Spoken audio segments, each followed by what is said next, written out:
अयोध्या चोरी कांड और प्रश्न कुंडली का विश्लेषण। अयोध्या में हुई चोरी की इस घटना ने इस संपूर्ण देश को झकझोर कर रख दिया है। करोड़ों लोगों की आस्था से जुड़े इस पवित्र धाम की इस घटना को लेकर हर किसी के मन में दो बड़े सवाल हैं। पहला, ये मामला कब सुलझेगा? दूसरा, क्या चोरों को सज़ा मिलेगी? इस पूरे मामले की हकीकत जानने के लिए हमने ज्योतिष शास्त्र के नष्ट द्रव्य नियमों के अनुसार एक प्रश्न कुंडली तैयार की। ये प्रश्न YouTube पर 8 जुलाई 2026 को रात 10:35 पर जलगांव से होरारी नंबर 122 के आधार पर पूछा गया था। इससे कुंभ लग्न की प्रश्न कुंडली उदित होती है। इस कुंडली को सामने रखकर जब हम ग्रहों की स्थिति का अध्ययन करते हैं तो ज्योतिष शास्त्र इस मामले को लेकर बहुत चौंकाने वाले और आंखें खोल देने वाले संकेत देता है। आइए पूरी जानकारी समझते हैं।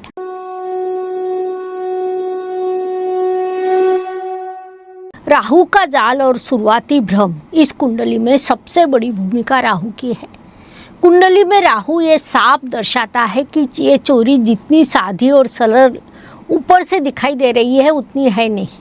इसके पीछे कोई बड़ी गुप्त साजिश, षड्यंत्र या किसी अंदरूनी व्यक्ति की मिलीभगत होने की पूरी आशंका है। राहु के इस प्रभाव के कारण शुरुआती दौर में जांच की दिशा को भटकाने की कोशिश की जाएगी। झूठे सबूत सामने लाए जाएंगे और जांच एजेंसियों में भ्रम का माहौल पैदा किया जाएगा। चंद्र शनि का विषयोग और जनता का आक्रोश।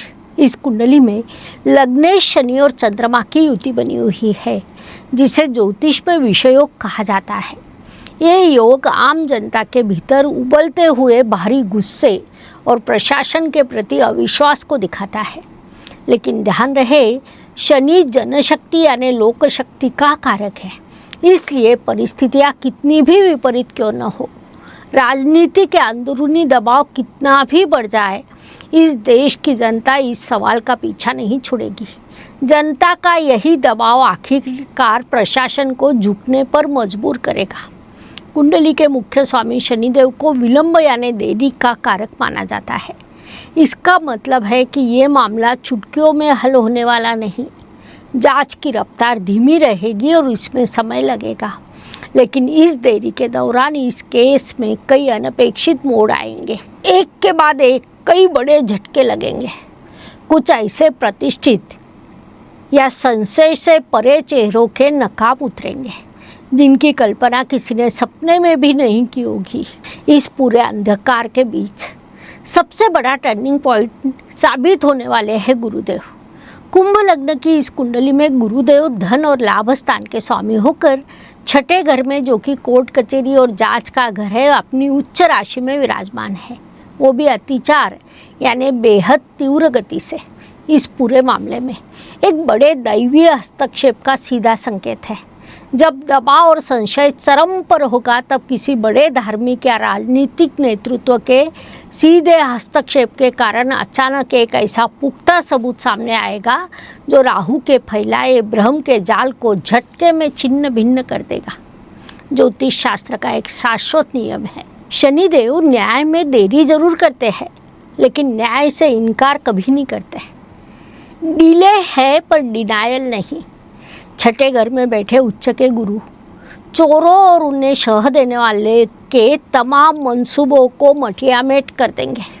लगभग 4-5 महीने के इस कड़े संघर्ष के बाद यानी इस साल के अंत तक पूरा सच धीरे धीरे दुनिया के सामने आने लगेगा। कानून और प्रशासन का शिकंजा पूरी तरह कसेगा। इस कांड में शामिल हर एक दोषी को बेनकाब किया जाएगा। उन्हें अदालत से 100% ऐतिहासिक और कठोर सज़ा मिलेगी। संक्षेप में कहे तो साजिश का राहु और विलंब का शनि शुरुआत में चाहे जितने खेल खेल ले, लेकिन जनता का आक्रोश और उच्च के गुरु का दैवीय हस्तक्षेप आखिरकार चोरों को जेल की सलाखों के पीछे पहुंचाकर ही दम लेगा।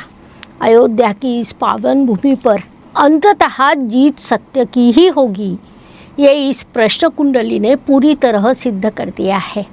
धन्यवाद। शुभम भवतु। ज्योतिष का अध्ययन तथा शास्त्र की शास्त्रीय तरीके से पढ़ाई करने के लिए मेरी 2 किताबें प्रकाशित हो चुकी है, उनका अवश्य लाभ लीजिए। Please like, share and subscribe the channel. और हाँ, बेल आइकॉन दबाना ना भूलें। धन्यवाद।